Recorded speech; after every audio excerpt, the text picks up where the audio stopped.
The Last Breath. The air in Alexandria hung thick with incense and dread on that August morning in 30 BC. Inside the mausoleum she had built as her own tomb, a towering monument of white marble and Egyptian porphyry, Cleopatra VII Philopator, the last pharaoh of Egypt, lay dying. But this was not the romantic death we've been told. This was not the gentle surrender of a heartbroken queen gracefully succumbing to an asp's venom while draped in silk and pearls. No. What happened in that tomb was far more calculated, far more brutal, and infinitely more tragic than the sanitized legend Rome would craft from her bones. The truth died with her that day. Or so they thought. If you're drawn to the hidden darkness of history, to the stories they didn't want you to know, hit that follow button. Because what we're about to uncover will change everything you thought you knew about one of history's most iconic deaths. The woman who terrified Rome. To understand Cleopatra's true end, we must first understand what she represented to Rome, and why they needed her story to end a certain way. Cleopatra was not merely a queen. She was a living blasphemy against everything Rome believed about power, gender, and destiny. Born in 69 BC into the Ptolemaic dynasty, a Greek bloodline that had ruled Egypt for nearly 3 centuries, she inherited a kingdom on the verge of collapse.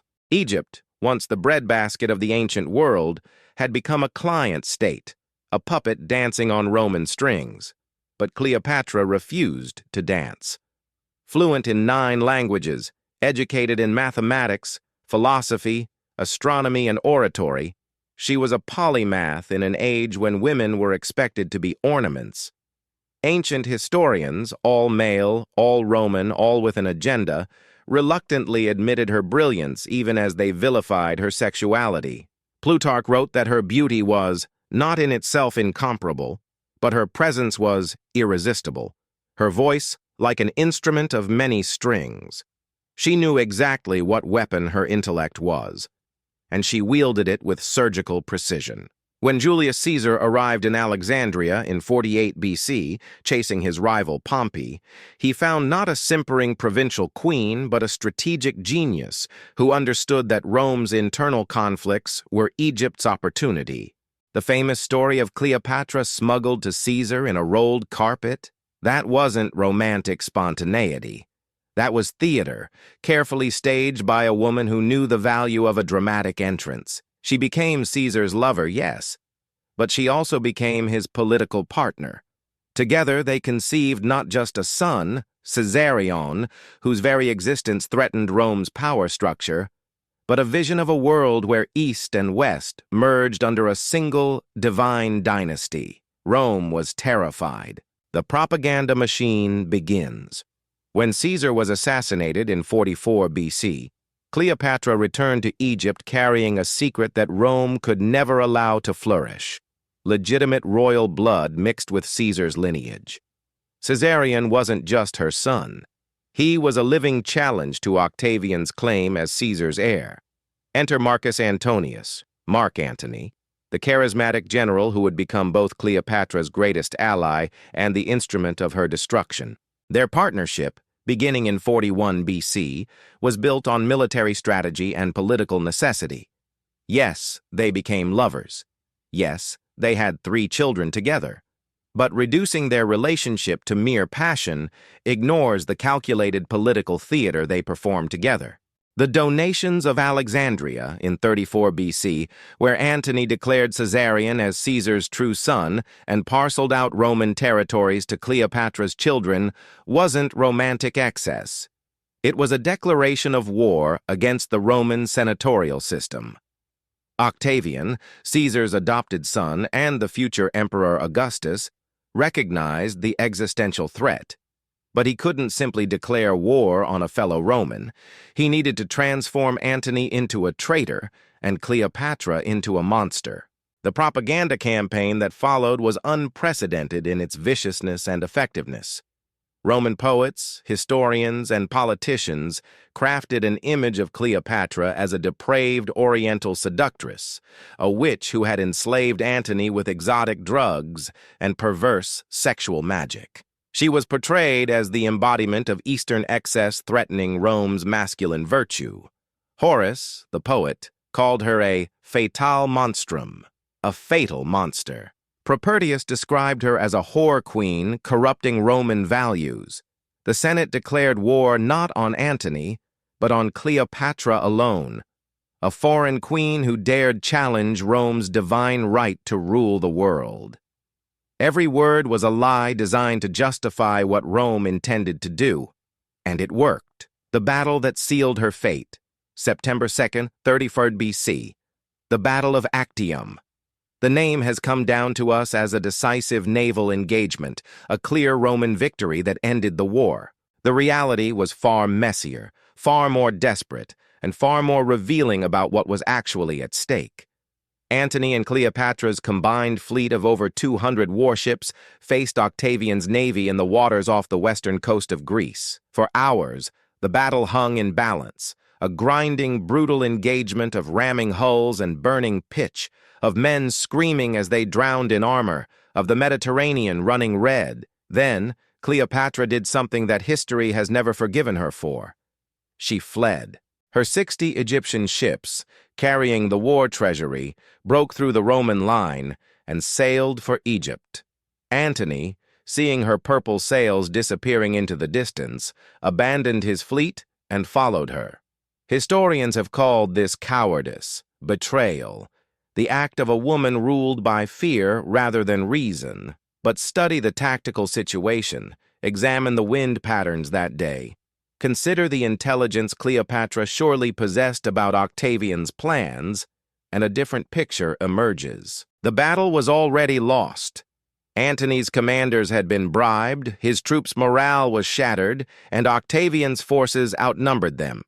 Staying meant capture, execution, and the end of any hope for Egypt's independence. Fleeing meant preserving the treasury, regrouping, and potentially negotiating from a position of retained power. She chose survival over glory. Rome would never forgive that choice. The siege of Alexandria. For nearly a year, Cleopatra and Antony held out in Alexandria while Octavian methodically conquered Egypt. It was not a quick campaign. Cleopatra had fortified her capital, called in mercenaries, and used Egypt's wealth to maintain resistance. But inside the palace, something was corroding from within. Antony, the once great general, was breaking. Ancient sources describe him spending days in a self-imposed exile in a small lighthouse he built on the harbor, calling it his after Timon of Athens, the legendary misanthrope. He drank heavily, oscillated between rage and despair, and slowly came to believe the propaganda that painted him as Cleopatra's bewitched puppet. Cleopatra, meanwhile, was conducting experiments that history has tried desperately to forget. Pliny the Elder, writing a century later, recorded a chilling detail. During the final months in Alexandria, Cleopatra tested various poisons on condemned prisoners to determine which would provide the quickest, least painful death. Let that sink in. The woman we've been told romantically chose death by asp was actually conducting brutal scientific experiments to find the optimal method of suicide. She watched men die by hemlock, their limbs slowly paralyzed while their minds remained horribly clear. She observed the violent convulsions caused by strychnine, the agonizing stomach cramps from arsenic, the respiratory collapse from various plant toxins. She took meticulous notes, according to sources, documenting the time to death, the level of suffering, the outward symptoms. This wasn't the behavior of a melodramatic queen planning a theatrical exit. This was a scientist, a strategist, preparing for an endgame she knew was inevitable. The final negotiation, August 1st, 30 BC.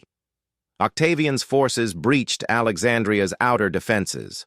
What happened next has been obscured by Roman propaganda, but fragments survive in contradictory accounts that, pieced together, reveal a far darker truth. Antony, believing false reports that Cleopatra had already killed herself, stabbed himself with his own sword. But he didn't die immediately. Instead, in what must have been excruciating agony, he was carried to Cleopatra's mausoleum. She had already barricaded herself inside with two handmaidens, Iris and Charmian, and her most precious treasures. The scene, as described by Plutarch, is almost unbearable. Cleopatra, refusing to open the mausoleum's doors, she feared assassination or capture, had ropes lowered from an upper window. Antony, bleeding out, was hauled up the side of the building while Cleopatra and her women pulled. Nothing, Plutarch wrote, was ever more sad than this spectacle. Antony died in her arms, begging her to remember his former glory, not his current degradation.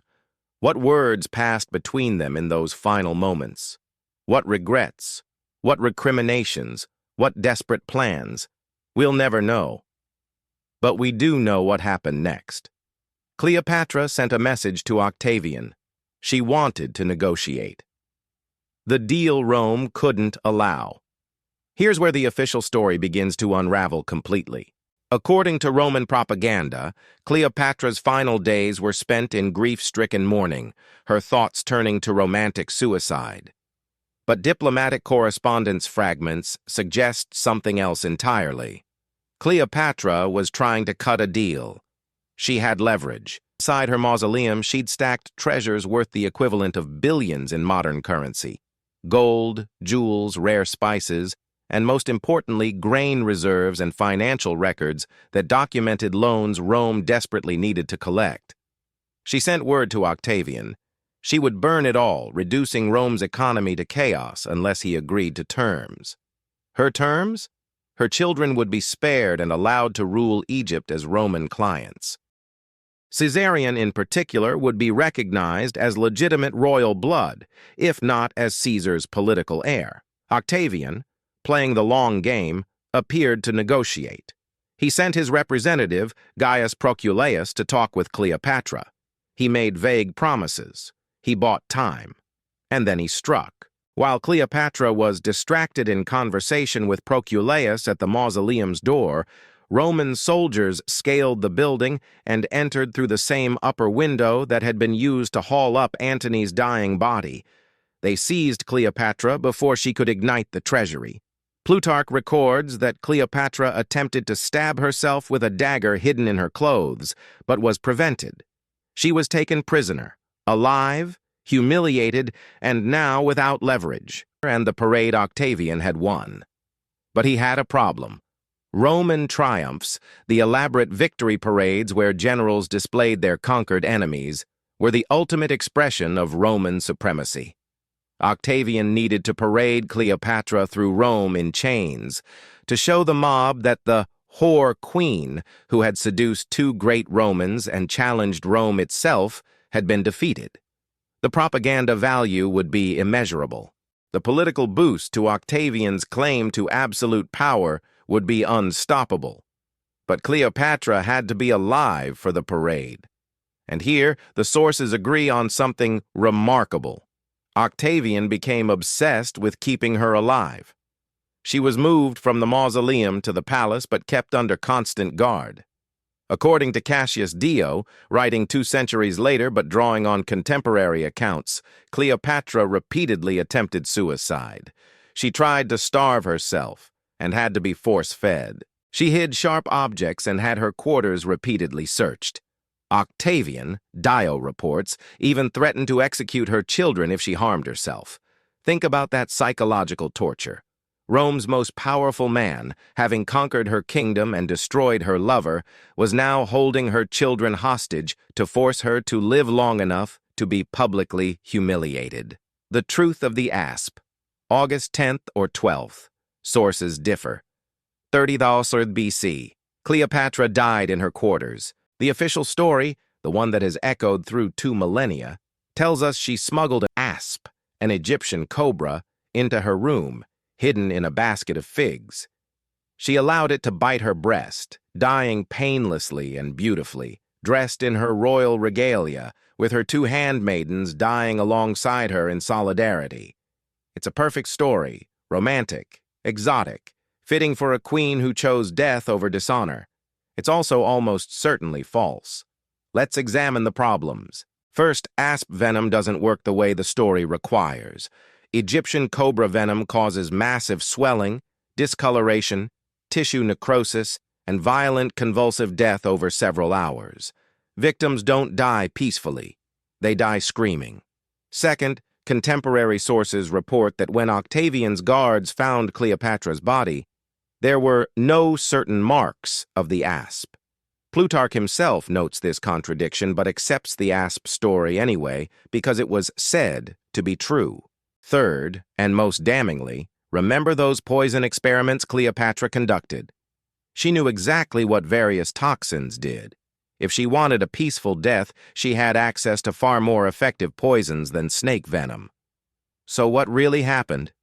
The most credible theory, supported by toxicological analysis and historical investigation, is that Cleopatra created a poison cocktail, likely a combination of opium, hemlock, and wolfsbane, that she ingested. This would produce the peaceful death that was reported, without the violent symptoms of snakebite. But here's the darker truth. She probably didn't smuggle it in. Someone gave it to her. The conspiracy Rome buried Octavian had a critical problem. If Cleopatra died by suicide, she won. She denied him his triumph. She died on her own terms as a queen, not as his prisoner. But if she died mysteriously, suspicion would fall on him. He couldn't afford accusations that he'd murdered a woman who had surrendered, especially a woman who had been trying to negotiate and might have revealed embarrassing details about Rome's political corruption. The solution was brilliant in its cynicism. Create a story where Cleopatra committed suicide, but in a way that was so exotic, so perfectly oriental, that it seemed both believable and appropriately humiliating. The ASP story served multiple purposes. It made Cleopatra seem irrational, who chooses one of the most painful deaths available. It reinforced Roman stereotypes about Eastern excess and bizarre religious practices. Egyptians worshipped snakes. And it provided a theatrical ending that distracted from harder questions. Several historians have noted a curious detail. Octavian held a triumph in Rome celebrating his conquest of Egypt, but instead of displaying Cleopatra in chains, he displayed an image of her death, a statue showing her with the asp. Why celebrate her suicide? Because it served his purposes better than parading a living woman who might win sympathy from the crowd. But the conspiracy goes deeper. Consider the fate of Cleopatra's children. Caesarion, the teenage son she'd had with Julius Caesar, was hunted down and executed within weeks of her death. Octavian's advisor allegedly told him, "Too many Caesars is not good." Cleopatra's 3 children with Antony were spared, initially. They were paraded in Octavian's triumph, then raised in Rome by Antony's widow, Octavia, Octavian's sister, in a marriage arrangement that would be darkly comic if it weren't so tragic. But their fates reveal a systematic erasure. The 2 boys, Alexander Helios and Ptolemy Philadelphus, disappear from historical record entirely after childhood. No death notices, no marriages, no descendants. They were either killed quietly or imprisoned until they died. Their very existence scrubbed from history. Only Cleopatra Selene, the daughter, survived, because she was married off to King Juba II of Mauritania, safely removed from any claim to Egypt or Rome, and turned into a living reminder of Egypt's subjugation. The room where she died. Archaeological evidence offers one final chilling detail that the ancient sources omit. When modern researchers examined descriptions of the room where Cleopatra died, cross-referenced with palace layouts and chemical analysis of artifacts, they found something disturbing. Evidence of significant structural modifications made in the days before her death. The room had been reinforced, the windows reduced, the doors replaced with heavier versions. In short, Cleopatra's quarters had been transformed into a prison cell designed to prevent escape or suicide. Yet somehow, an asp was smuggled in. The logical conclusion is inescapable. Cleopatra didn't outsmart her Roman guards. Someone with authority wanted her dead and made it possible while creating a cover story that served Rome's propaganda needs. Who? We'll likely never know with certainty. But Octavian had the most to gain, and the historical record shows he was more than capable of sanctioning murder when politically convenient. The woman who terrified Rome, who had partnered with Julius Caesar and Mark Antony, who had defended her kingdom's independence with every weapon available to her, intelligence, diplomacy, military strategy, economic leverage, was ultimately eliminated by the same system she'd challenged. But not before she'd ensured that her death would be remembered on her terms, not theirs. The legacy of the lie.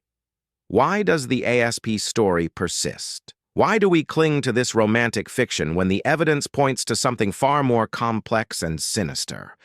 Because the truth is uncomfortable. It forces us to acknowledge that Cleopatra wasn't defeated by love or passion or feminine weakness. She was defeated by overwhelming military force and political calculation. It requires us to recognize that Rome, the civilization we've been taught to admire as the foundation of Western law and order, could be brutally cynical in eliminating threats. The ASP story lets us believe in a kind of agency for Cleopatra, that she chose her death, maintained her dignity, died beautifully. It's a comforting lie. The reality is she was cornered, broken, and likely murdered as part of a cover-up that has lasted 2,000 years. Rome didn't just conquer Egypt. They conquered Cleopatra's narrative, transforming a brilliant political strategist into a tragic romantic figure, a cautionary tale about the dangers of female power and Eastern seduction. And we've been repeating their propaganda ever since. The woman behind the legend strip away the Roman caricature, ignore the Hollywood dramatics, and look at what Cleopatra actually accomplished. She maintained Egypt's independence for over 2 decades, while every other Hellenistic kingdom fell to Rome. She personally commanded naval fleets. She managed a complex bureaucracy that fed much of the Mediterranean world. She negotiated treaties, forged alliances, and played the deadliest political game in human history against the Roman Senate. She did all of this in an era when women were legally property, when female rulers were seen as abominations against natural order, when her very existence challenged every assumption her world held about gender and power. The experiments with poison, not cruelty, but the rational preparation of a leader who knew what was coming and was determined to maintain control of the only thing Rome couldn't take from her: how she would die. The negotiations with Octavian, not the desperate pleading of a defeated woman, but the calculated moves of a strategist playing her final hand. The suicide, probably her last act of resistance, denying Rome its triumph while ensuring the story of her death would become legend. The question that haunts. In the small hours before dawn on that August day in 30th BC, what did Cleopatra think about? Did she think of her children, knowing that some would die and others would be erased from history? Did she think of Caesar, whose assassination had set all of this in motion? Did she think of Antony, bleeding out in her arms, broken by a war he could never win? Or did she think of Egypt, her Egypt, the kingdom she'd fought so hard to preserve, now about to become a Roman province, its wealth pillaged, its culture gradually eroded, its independence extinguished? We imagine her in royal regalia, crowned and defiant. But perhaps the truth is simpler and sadder.